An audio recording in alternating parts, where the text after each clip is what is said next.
تھے بڑا ایک گورنر صاحب نے لباس بڑا شاندار پہننا شروع کر دیا تھا تو حضرت عمر نے اتروا کے نا تو انہیں ٹاٹ کا لباس پہنا کے تو اونٹ چرانے کی ڈیوٹی دے دی تھی. اتنا سخت احتساب کرتے. کسائی کی دکان پر بھی 1-2 گھنٹے کھڑے ہوتے تھے. جو آدمی مسلسل 2 دن گوشت خریدتا تھا نا فرماتے تھے اس کا ٹیکس بڑھا دو, لوگوں کو دال نہیں مل رہی اور یہ روز گوشت کھاتا ہے. حضرت فاروق اعظم اس کو جزیہ کہا جاتا تھا یا کچھ اور معاملات ہوتے تو بڑھا دیتے تھے. مسلسل جو 2 دن آدمی گوشت کھاتا تھا فرماتے تھے مدینے میں غربت ہے, اگر یہ والا نظام تم کرو گے تو غریب لوگ کس کی طرف دیکھیں گے. لیکن اس سے زیادہ بڑھ کر جو ان کی زندگی کا معیار اور سٹیٹس تھا وہ یہ تھا کہ اپنے گھر کا خاص خیال رکھتے, خاص توجہ کرتے. ملک شام سے اور ایران سے کچھ لوگ آپ کی خدمت میں آئے تو وہاں سے کچھ کنیزیں بھی آئیں ان کے بادشاہ کا پیغام لے کے. شاہ ایران کی کنیز کو ملکہ نے کہا کہ نہ حضرت عمر کی زوجہ کو دیکھ کے آنا ذرا کس طرح کی ہے. ہمارے ملک میں کیا کہتے ہیں خاتون اول, باقی سارے دووں میں خاتون اول. ذرا خاتون اول کو دیکھ کے آنا. تو وہ جب آئی نا گھر میں ملنے تو کہا کہ مجھے میری ملکہ نے کہا تھا کہ عمر کی زوجہ سے اہلیہ سے ملاقات کر کے آنا. تو حضرت عمر کی اہلیہ نے نا ایک جوڑا کپڑوں کا دے دیا ملکہ کے لیے اور ایک خوشبو کی شیشی دے دی. اب جب وہ تحفے وہاں گئے تو اس ملکہ نے نا کچھ سونے کا سامان بھیجا, کچھ زیورات بھیجے, کچھ تحائف بھیجے. جب حضرت عمر کے گھر آئے نا وہ خادم لے کے آیا, اس نے کہا جی آپ کی اہلیہ نے تحفے بھیجے تھے. تو جواب میں شاہ ایران کی بیوی نے یہاں جس ملک کا وہ سفیر تھا انہوں نے بھی یہ بھیجے. تو حضرت عمر فاروق نا وہ تحفے لے کے گھر گئے تو جا کے کہنے لگے اپنی اہلیہ سے یہ تو کب سے تحفے تحائف بھیجنے لگ گئی ہے, یہ کب سے نظام شروع ہو گیا؟ تو کہ حضور تحفہ دینا لینا تو ٹھیک ہے, سنت ہے, محبت بڑھتی ہے, تو یہ کوئی قباحت نہیں, اور میں نے اپنی ذاتی استعمال کے لیے جو چیزیں رکھی تھی وہ میں نے دی ہیں. حضرت عمر فاروق رضی اللہ تعالیٰ عنہ فرمانے لگے ہم نے کسی ملک کے ساتھ اور اس کے بادشاہ کے ساتھ ذاتی تعلق نہیں بنانا. تعلق جو بھی بنے گا رسول اللہ کے دین کی برکت سے بنے گا. ذاتی رشتے نہیں ہم نے قائم کرنے. ذاتی آپ کے ملک کی جو ایئر لائن جس کا ہر سال خسارے کا ڈنڈورا پیٹا جاتا ہے نا, وہ ہمارے بادشاہ صاحب اور صدر صاحب اگر غیر ملکیوں کو گھوڑا کبھی بھیجنا ہو نا, گھوڑا, تو پورا ایک جہاز گھوڑا لے کے تحفے میں جاتا ہے. پورا جہاز غریب قوم کا یہ سرمایہ, اور قوم بڑی بادشاہ ہے لائنوں میں لا کے ووٹ دیتی ہے. 2 کام ہمیشہ لائن میں لا کے کرنے, ایک بل لائن میں لا کے جمع کرانا ہے اور ایک ووٹ لائن میں لا کے, تاکہ پھر پورے 5 سال لائن میں ہی لگے رہے.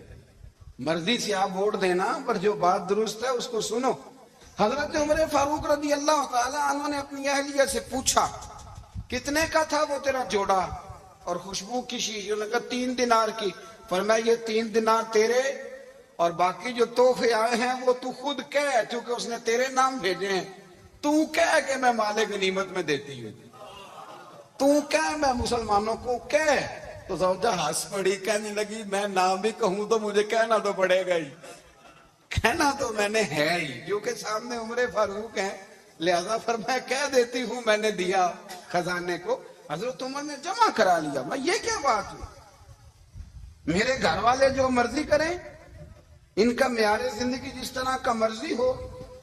اور حضرت عمر ایک جملہ کہا کرتے تھے, اللہ کرے کہ یہ باتیں اس دور حاضر میں ہماری سمجھ میں آئیں. حضرت عمر فاروق رضی اللہ تعالیٰ عنہ اپنے بچوں کو فرمایا کرتے تھے کہ بہت آدمی کو بھوک لگی ہو نا اور پھر اس کی پسند کا کھانا پکا ہو تو اتنے شوق سے وہ اس کھانے کو دیکھتا ہے نا, فرمایا اس طرح پوری قوم اپنے بادشاہوں کے خاندان کو دیکھتی ہے, اس تیزی کے ساتھ دیکھتے ہیں کہ ان کے گھر میں کیا ہو رہا, ان کا معیار زندگی کیا ہے, ان کا سٹیٹس کیا ہے.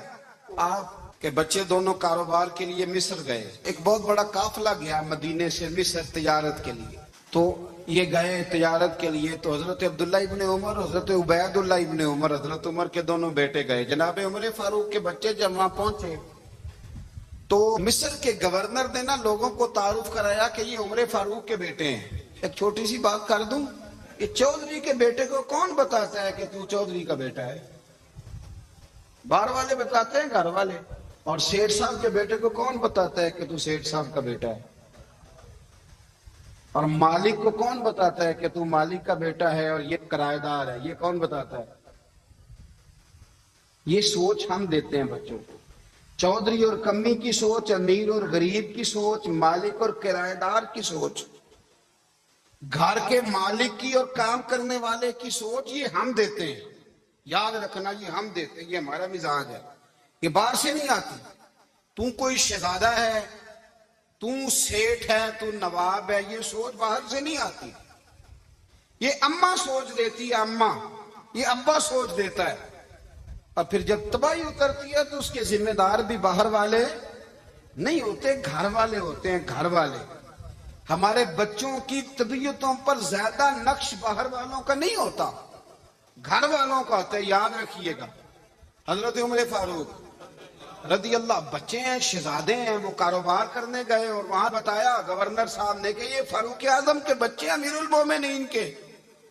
لوگوں نے ان سے زیادہ مال خریدا، تجارت میں زیادہ نفع ہوا. ظاہر ہے کہ وہ آپ کے جو اللہ خیر کرے حکمران ہیں، ان کے کاروبار کتنے ملکوں میں ہیں؟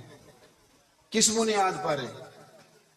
وہ صرف اس بنیاد پر کہ وہ حکمران رہے، ان کے لیے آسان تھا بڑے لوگوں سے تعلقات بنانا.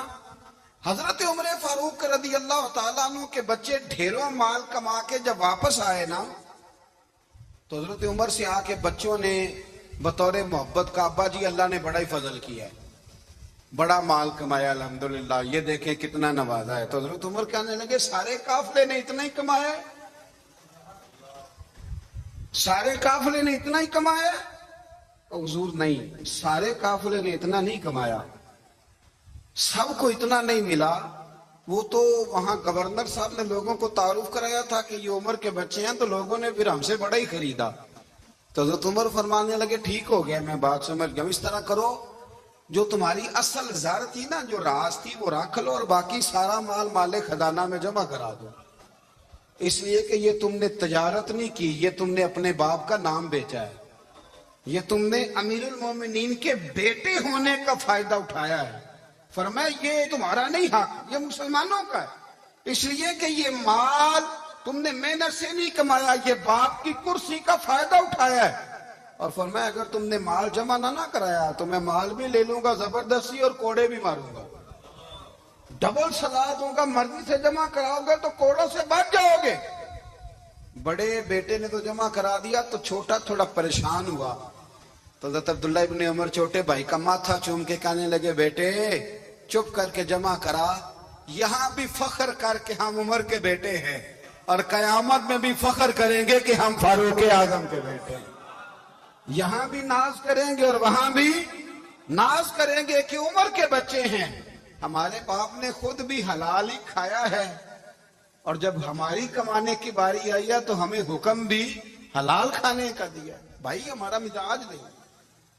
نبی کریم صلی اللہ تعالی علیہ وسلم نے فرمایا کہ میں نے خواب دیکھا ہے، کچھ لوگوں کو میں نے قمیضیں پہنے ہوئے دیکھا، کچھ کی قمیضیں ناف تک تھیں، کچھ کی پیٹ تک تھیں اور کچھ کی گھٹنوں تک تھیں. عمر میں نے تمہیں بھی دیکھا ہے، تمہاری قمیض تو پیروں سے ٹکرا رہی تھی. حضرت عمر کہنے لگے حضور خواب کوئی دیکھتا ہے، تعبیر کوئی بتاتا ہے، پر یہاں کمال یہ ہے کہ خواب بھی آپ نے بتایا ہے، تعبیر بھی آپ ہی بتائیں گے. حضور پھر بتا دیں اس خواب کی تعبیر کیا ہے. تو حضور نے فرمایا تعبیر یہ ہے کہ کسی کا دین ناف تک، کسی کا گھٹنوں تک، کسی کا پیٹ تک، اور عمر تو سارا ہی دین میں لپٹا ہوا ہے، تو سارا ہی دیندار ہے، سارا ہی. حضرت عمر فاروق رضی اللہ تعالیٰ عنہ آئیڈیل ہیں، ایک ہیرو ہیں. ان کی زندگی کے درجنوں پہلو ہیں. ہر سال ہم ایک پہلو بیان کر دیتے ہیں، کبھی عدل و انصاف پہ بات کر لیتے ہیں، کبھی نظام حکومت پر۔ ان کی زندگی کا ایک پہلو آج بھی ہماری گفتگو کا عنوان رہے گا، پر حضرت عمر کا مرتبہ اور مقام یہ ہے کہ نبی کریم علیہ السلام نے فرمایا کہ جبریل امین 950 سال میرے عمر کی شان بیان کریں تو عمر کی شان ختم نہیں ہوتی۔ 950 سال اگر حضرت جبریل بھی بیان کریں تو یہ مقام ہے سیدنا فاروق اعظم کا۔ اللہ تبارک و تعالیٰ نے جس طرح سارے نبیوں میں شان حضور کو عطا فرمائی، اسی طرح تمام نبیوں کے حواریوں میں سب سے زیادہ شان حضور کے غلاموں کو عطا فرمائی۔ قرآن مجید میں اللہ کریم نے فرمایا یا ایھا الذین آمنوا قوا انفسکم واہلیکم نارا، فرمایا اے ایمان والو خود بھی جہنم کی آگ سے بچو اور اپنے گھر والوں کو بھی دوزخ کی آگ سے بچاؤ۔ خود بھی بچو اور اپنے گھر والوں کو بھی۔ ہماری ساری نصیحتیں باہر والوں کے لیے، باہر ہمیں بہت بڑا لیکچر بھی دینا پڑے تو چلتا ہے، بہت بڑی داستان سرائی بھی کرنی پڑے تو چلتی ہے۔ سٹیٹس اور معیار یہ ہے کہ سارا کچھ باہر والوں کے لیے، اور گھر کے وہ پھول جن کی آبیاری بھی ہم نے کرنی تھی، کچھ جڑی بوٹیاں اور گائیں تو وہ کاٹنی بھی ہم نے خود تھی، دھوپ اور چھاؤں کا خیال بھی ہم نے رکھنا تھا، وہاں ہماری نظر نہیں ہوتی۔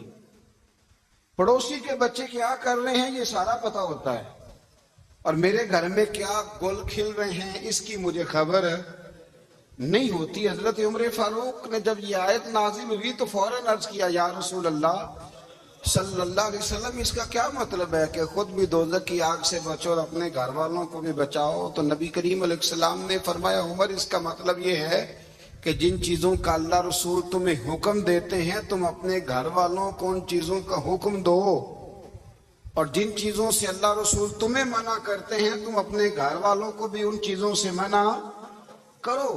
حضرت عمر فاروق کی زندگی میں جو چیز آپ کو بہت زیادہ ملے گی نا وہ یہ ہے کہ آپ نے جتنا کڑا احتساب محاسبہ باہر والوں کا کیا ہے نا، اس سے زیادہ بڑھ کے اپنا اور اپنے گھر والوں کا کیا ہے۔ یہ بڑا عجیب معاملہ ہے کہ ہم جتنے لوگ ہیں ہمارا معیار یہ ہے کہ سامنے والا غلط ہے اور میں ٹھیک، یعنی دوسرے کا بچہ گلی میں نظر آ جائے تو اس کی غلطیاں نکلنی شروع ہو جائیں گی، اور میرا بچہ سارا شہر گھوم آئے ایک ٹائر پہ موٹر سائیکل پہ، تو ہم کہتے ہیں کہ ابھی بچہ ہے، انشاءاللہ سیانا ہو جائے گا۔ اگر ابا جی آج تک سیانے نہیں ہوئے کہ اس کو سمجھا لیں تو پھر بیٹے کا سیانا ہونا تو ہو سکتا ہے کہ وہ 60-70 سال لگ ہی جائیں۔ گھر کے اندر جب تک توجہ نہیں ہوتی، اور سب سے پہلے جب تک اپنی ذات پر توجہ نہیں ہوتی، میں کہا کرتا ہوں کہ باہر لیکچر چلتا ہے، گھر میں عمل چلتا ہے۔ لیکچر باہر چلتا ہے، گھر کے اندر عمل چلے گا۔ باہر تو آپ نے کہہ دیا نماز پڑھا کرو، ختم ہو گئی بات، لیکن گھر میں بچے نماز تب پڑھیں گے جب ان کے والد نماز پڑھیں گے۔ گھر میں کہہ دیا پردہ کرو، پر گھر میں بچیاں پردہ تب کریں گی جب ان کی اماں پردہ کرے گی۔ گھر کے اندر عمل چلتا ہے، باہر تو چلو بات بھی چل جاتی ہے۔ تو والد کا جب تک کردار بچے نہیں دیکھتے جب تک، اتنی دیر تک ان کا تبدیل ہونا ممکن نہیں ہوتا۔ حضرت عمر فاروق رضی اللہ تعالیٰ عنہ نا باہر والوں کا بھی بڑا سخت حساب کرتا۔ جنگ قادسیہ کے لیے حضرت سعد بن ابی وقاص کو بھیجا، فتوح شام پڑھ کے دیکھیں۔ حضرت عمر بڑے پریشان ہیں، اتنے دن ہو گئے کوئی رپورٹ ہی نہیں آئی۔ اب تو موبائل ہے نا، تو ایک منٹ کی رپورٹ لیں آپ، بلکہ آپ ایک منٹ کی فوٹو لیں، آپ رپورٹ تو دور رہ گئی۔ حضرت عمر فاروق رضی اللہ تعالیٰ عنہ بڑے پریشان ہیں کہ قادسیہ میں حضرت سعد بن ابی وقاص کے ساتھ لوگ جہاد کرنے گئے، رپورٹ کوئی نہیں آ رہی۔ اتنے پریشان تھے کہ باہر نکل کے نا اس رستے پہ بیٹھ جاتے جو رستہ قادسیہ کی طرف سے آتا تھا۔ جو بھی آتا جاتا پوچھتے جنگ کے کیا حالات ہیں۔ ادھر جب اللہ نے فتح دے دی نا تو حضرت سعد بن ابی وقاص رضی اللہ تعالیٰ عنہ نے ایک قاصد کو خط دے کے بھیجا، کہنے لگے عمر کے پاس جاؤ، انہیں اطلاع دو کہ الحمدللہ اللہ نے اسلام کو فتح عطا کر دی۔ یہ حضرت عمر کو جا کے دینا، وہ بڑے پریشان ہوں گے۔ وہ جو اس زمانے میں اس طرح ہوتا تھا کہ کئی دور دور سے صحابہ جو دوسرے شہروں کے ملکوں کے رہنے والے ہوتے تھے وہ بھی آ کے شامل ہو جاتے تھے جہاد میں۔ کوئی ایک دفعہ مدینے آیا، کوئی 2 دفعہ آیا، پھر اپنے اپنے علاقوں میں بہت سارے لوگوں نے زیادہ دفعہ حضرت عمر کو دیکھا بھی نہیں تھا۔ وہ جو قاصد خط لے کے آیا تھا نا، اس نے ایک آدھ دفعہ دیکھا تھا، حضرت عمر بوڑھے ہو گئے، وہ پہچانتا نہیں تھا۔ ادھر سے وہ خط لے کے آ گیا، حضرت عمر مدینے سے باہر نکل کے اس روڈ پہ بیٹھے تھے جو قادسیہ سے آتا تھا۔ جب اس آدمی کو آتے دیکھا تو حضرت عمر اٹھ کے کھڑے ہو گئے، فرمانے لگے قادسیہ سے آ رہے ہو؟ وہ کیا کہتا ہے؟ پھٹے پرانے کپڑے، ٹوٹے ہوئے جوتے، سر پہ پرانی پگڑی، کہنے لگے غلام مدینے کے رہنے والے ہو؟ حضرت عمر کہنے لگے ہاں مدینے کا ہوں۔ کہا میں قادسیہ سے آیا ہوں، الحمدللہ اللہ نے اسلام کو فتح دے دی ہے، الحمدللہ کفر کی کمر ٹوٹ گئی ہے۔ اس نے یہ بات کر کے تو گھوڑے کو ایڑی لگائی، گھوڑا دوڑنے لگا مدینے کے، حضرت عمر بھی ساتھ ساتھ دوڑ رہے ہیں۔ فرمانے لگے اچھا بتاؤ خالد بن ولید کا کیا حال ہے؟ تھوڑا آگے جا کے فرمانے لگے اسامہ بن زید کیسے ہے؟ وہ کہتے ہیں ٹھیک ہے۔ پھر اس نے اور گھوڑا، عمر ساتھ ساتھ دوڑ رہے ہیں، ساتھ ساتھ 24 لاکھ مربع میل کا حکمران، ایک جوتا پیر سے نکل گیا، عمر دوڑ رہے ہیں۔ آگے جا کے پوچھتے ہیں سعد بن ابی وقاص کا کیا حال ہے؟ کہ حضور وہ بھی ٹھیک ہے۔ کتنے لوگ میرے شہید ہو گئے مسلمانوں میں سے؟ کہنے لگا صحیح گنتی کا نہیں پتا، یہ لفظ ادا ہوتے ہوتے مدینے کی سرحد آ گئی۔ لوگوں نے عمر کو گھوڑے کے ساتھ دوڑتے دیکھا تو کہا امیر المومنین کیوں دوڑ رہے ہیں؟ وہ غلام چھلانگ لگا کے نیچے آیا، قدموں میں بیٹھ گیا، کہنے لگا حضور آپ نے بتایا ہی نہیں آپ امیر المومنین ہیں۔ آپ فرمانے لگے کیا بتاتا؟ میں تو اونٹ چرانے والے کا پتر ہوں، کیا بتاتا؟ وہ عمر ہوں جس نے اپنے گناہوں کا حساب دینا ہے، کیا بتاتا؟ جو سعد بن ابی وقاص کو جہاد پہ بھیج کے خود بزدلوں کی طرح گھر میں بیٹھا ہے، کیا بتاتا؟ کوئی حیثیت نہیں، کوئی طاقت۔ تو نے اچھا کیا، تو تو مجاہد تھا، مجھے ساتھ ساتھ دوڑایا، تو نے اچھا کیا۔ جتنے لوگ تھے چیخے مار کے رونے لگے۔ حضرت فاروق اعظم سے کہنے لگے عمر جب تک تیرے جلوے رہیں گے اللہ کامیابیاں ہی عطا فرمائے گا، جب تک تیرا رنگ رہے گا اللہ تعالیٰ نوازتا ہی رہے گا۔ کچھ نہیں کبھی اپنا ظاہر ہی نہیں کیا۔ بہت بڑے تھے، بہت بڑے تھے حضرت عمر، بڑے تھے۔ حضرت ابو رافع غلام تھے، قرآن پاک بڑا سونا پڑھتے تھے۔ حضرت عمر جب بھی انہیں ملتے کہتے ابو رافع تو عمر سے اچھا ہے، قرآن بڑا شاندار پڑھتا ہے۔ تو وہ کہتے حضور اگر میں قرآن صحیح پڑھتا ہوں تو آپ کو قرآن کی تشریح زیادہ صحیح آتی ہے، آپ بھی تو مجھ سے افضل ہیں۔ تو آپ فرماتے نہیں پھر بھی تو مجھ سے افضل ہے۔ کیوں؟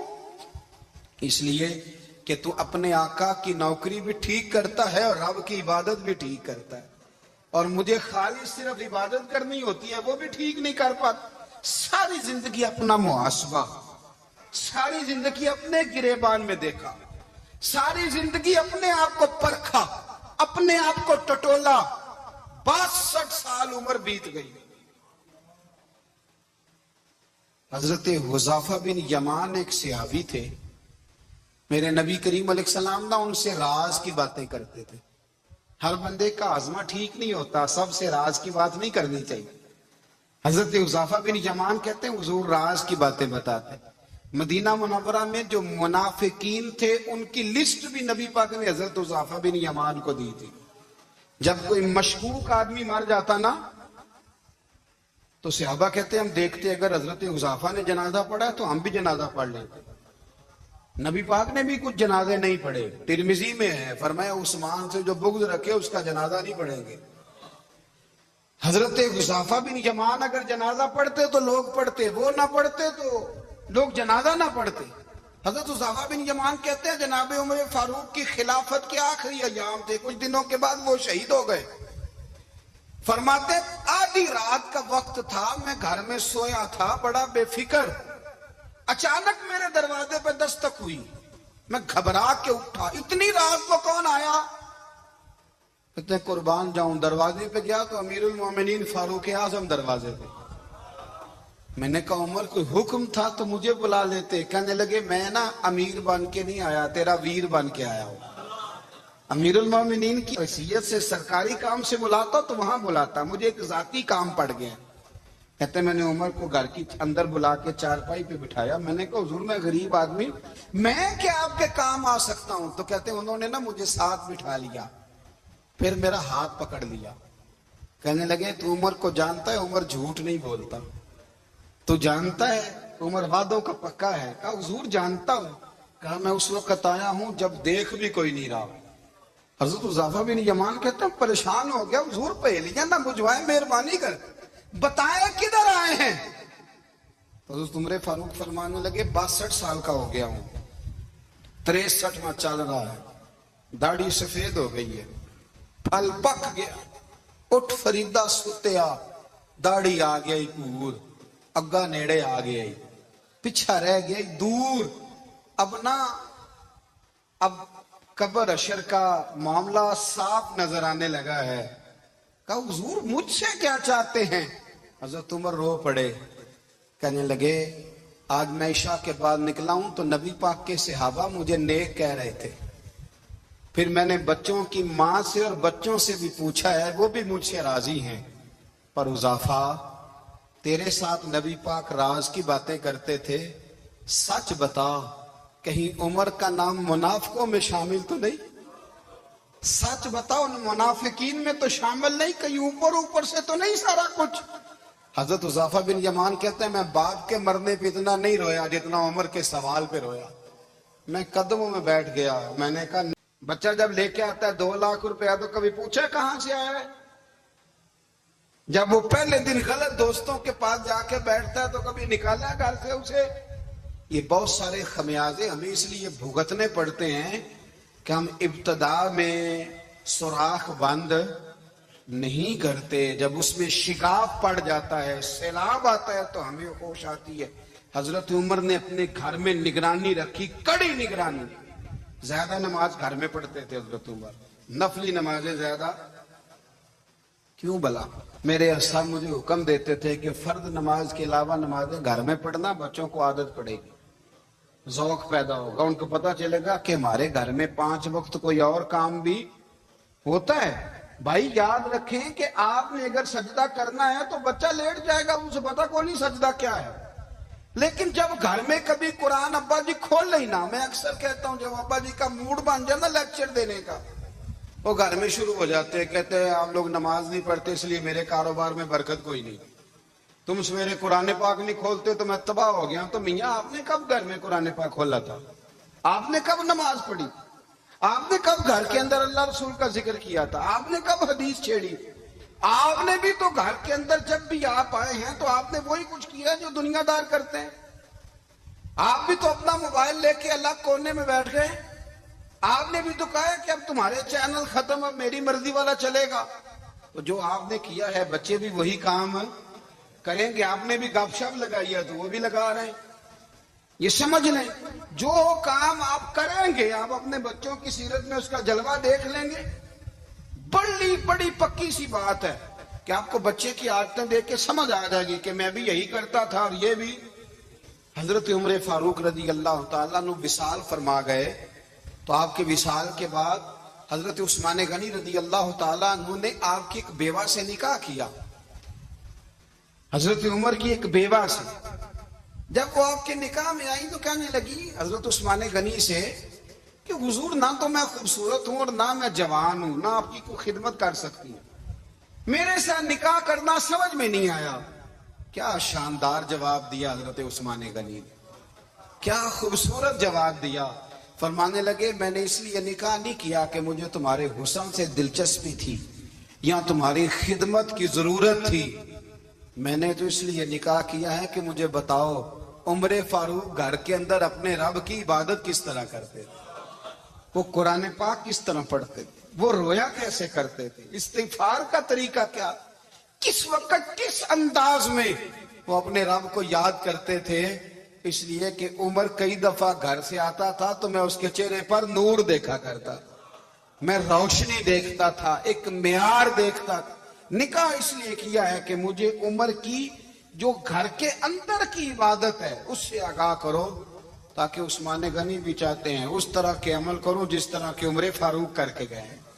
بھائی جب تک ہم اپنے گھر میں وہ توجہ نہیں دیں گے، وہ مزاج دیکھیں نا، ہمارے گھروں میں جب نقشہ پاس ہوتا ہے تو ٹی وی لان بھی اس میں ہوتا ہے، ڈرائنگ روم بھی ہوتا ہے، نماز کی جگہ بھی ہوتی ہے نقشے میں۔ صحابہ جب گھر بناتے تھے تو ایک مسجد بیت کا نقشہ پاس کرتے تھے، ذہن میں رکھتے تھے کہ یہ کونا نماز کے لیے، وہاں جوتے لے کے کوئی نہیں جائے گا، وہاں نماز پڑھی جاتی تھی، عورتیں وہاں اعتکاف کرتی۔ ٹی وی لان تو آ گیا ہے، اور گھر کے اندر ٹی وی رکھنے کے لیے تو ایک کمرہ الگ سے بنا دیا گیا ہے، اور اب جو نئے نقشے پاس ہو رہے ہیں اس کے اندر گھروں کے اندر جگہ بنائی گئی ہے جہاں کمپیوٹر رکھے جائیں، اور بچوں کے لیے وائرنگ ہوگی نیچے تاکہ انہیں کوئی مشکل درپیش نہ ہو۔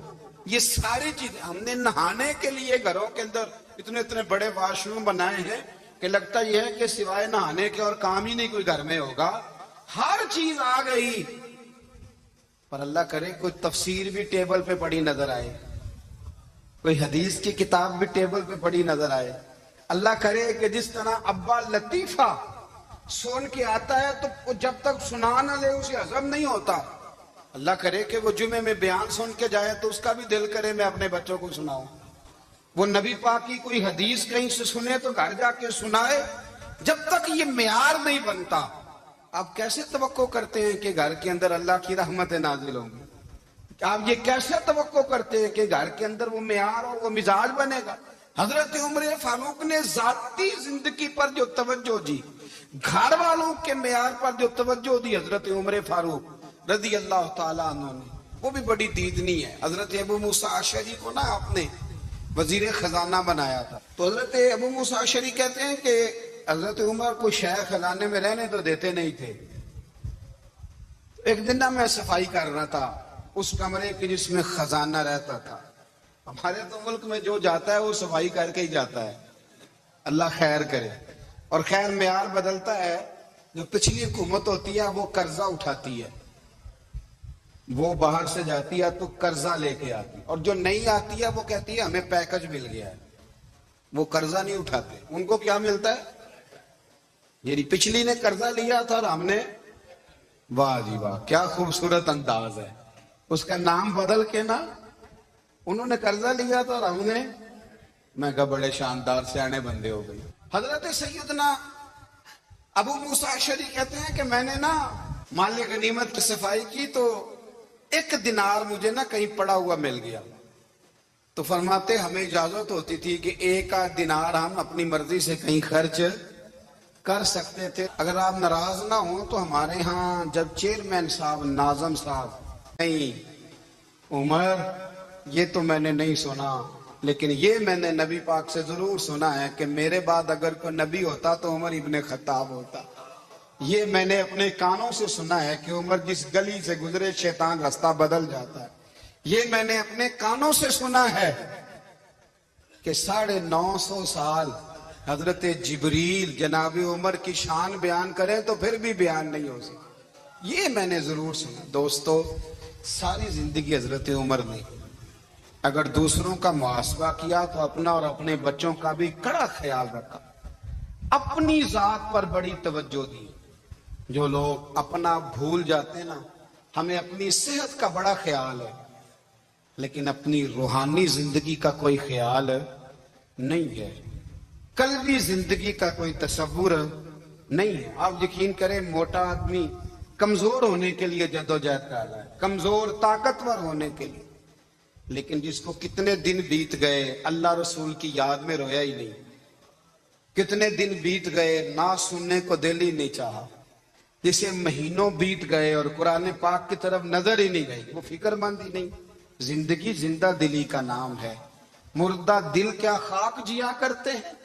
بھائی حضرت عمر کی زندگی دور حاضر میں ہمیں یہ سبق دیتی ہے کہ کڑی نگرانی رکھو اپنے پودوں کی، کڑا خیال رکھو اپنے ذاتی باغ کا، اور یہ جو تمہارے دل کی دنیا ہے، یہ تمہاری روح کی زندگی ہے، اس کا محاسبہ کرتے رہو۔ نبی کریم علیہ السلام نے فرمایا اپنا حساب خود کر لو قبل اس کے کہ تمہارا حساب کیا جائے۔ اپنا حساب، ہم ساری دنیا کا حساب کرتے پھرتے ہیں، کوئی کہاں سے کماتا ہے کہاں کھاتا ہے، پر اپنا حساب حضور نے فرمایا حساب کر لو قبل اس سے کہ تمہارا حساب۔ مولا علی فرماتے ہیں نماز پڑھ لو قبل اس کے کہ تمہاری نماز پڑھی جائے۔ اپنا محاسبہ کریں، تھوڑا سا نا اوپر دائیں بائیں دیکھنے کی بجائے تھوڑی سی گردن جھکا کے نا، درویش کہتے ہیں برے بندے نو میں لبن ٹریا تے جگ تے ملیا نہ کوئی، اپنے اندر چاہتی پائی تے میں تھوں برا نہ کوئی۔